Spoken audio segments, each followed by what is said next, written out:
গুবলু আজকে দিদিভাইয়ের কাছে স্নান করছে, অনেক দিন করানো হয়নি স্নান। আর আজকে গুবলুর ঘর সব পরিষ্কার করা হয়েছে, মানে গুবলুর মন্দির পূজার জায়গা সব পরিষ্কার করা হয়েছে। আর এখানে গুবলুর সব যেগুলো পুজোর জিনিসপত্র সেগুলো সব ধুয়ে রেডি করেছি। তো রান্নাঘরের কাজও মোটামুটি শেষ, গ্যাস ট্যাস মোছা হয়ে গেছে। এবার গুবলুকে আমি লাঞ্চ দিয়ে দেবো।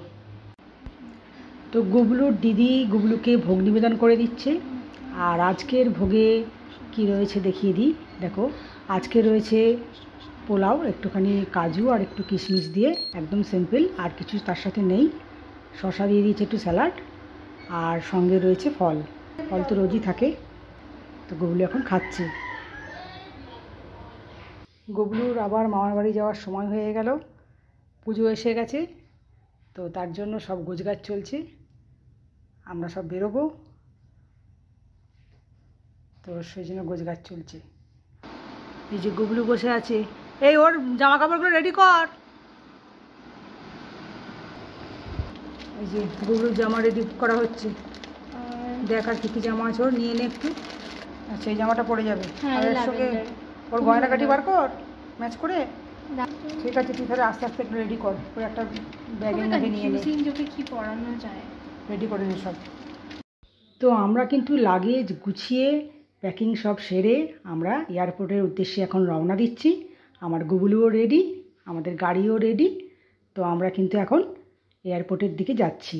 তো চলো, আবার এয়ারপোর্টে গিয়ে তোমাদের সাথে আমার দেখা হবে। এয়ারপোর্ট যেতে খুব বেশি টাইম লাগবে না, ম্যাক্সিমাম 20 মিনিট থেকে আধ ঘন্টা লাগবে। তো চলো। এয়ারপোর্টে পৌঁছে সিকিউরিটি চেক করে আমরা কিন্তু এখন ওয়েট করছি ফ্লাইটের জন্য।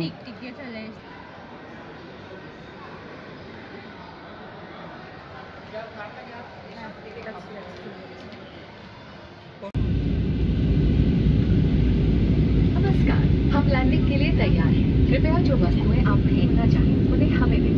अपनी कुर्सी सीधी करने और कुर्सी की प्रति ट्रे टेबल बंद करने और विंडो शेड्स खुले रखें।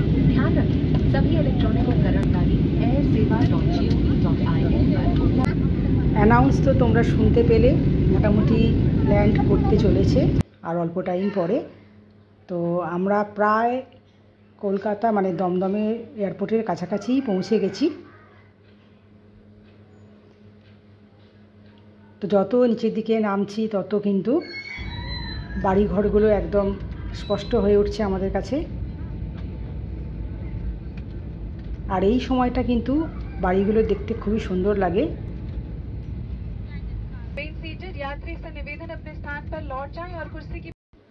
তো আমরা কিন্তু ফ্লাইট থেকে নেমে পড়েছি, আর এখন আমরা যাচ্ছি লাগেজ কালেক্ট করার জন্য। আর যেতে যেতে আমরা একটু ভিডিও শ্যুটও করে নিচ্ছি।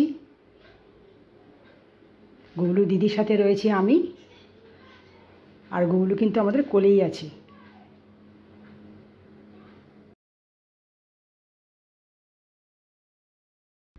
তো আমরা যেরকম এসকেলেটর থাকে সেরকম কিন্তু এয়ারপোর্টের মধ্যে রয়েছে রানিং ওয়ে।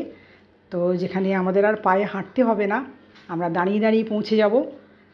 তো সেই জন্য কিন্তু আমরা এটার উপরে চেপে পড়েছি, আর এটার উপরে চেপে একটু ভিডিও শ্যুটও করে নিচ্ছি, কারণ খুব ভালো লাগে, মজা লাগে যে এইটার উপরে চেপে যেতে। হাঁটতে হয় না, সুরসুর করে চলে যাই। আমার গুবলুকে নিয়ে দেখো কীরকম যাচ্ছি আমি।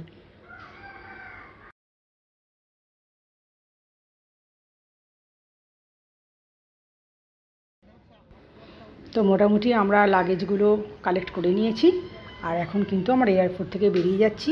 গিয়ে কিন্তু একদম সোজা আমরা কারে উঠব। গুবলু কিন্তু কারে বসে পড়েছে, আর জানলা দিয়ে ওয়েস্ট বেঙ্গলের সমস্ত সিনারি সব কিছু দেখছে।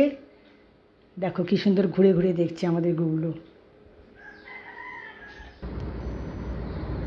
আর আমাদের এয়ারপোর্ট থেকে বাড়ির দূরত্ব, গুবলুর মামার বাড়ির দূরত্ব মোটামুটি 1.5 ঘন্টা লাগবেই।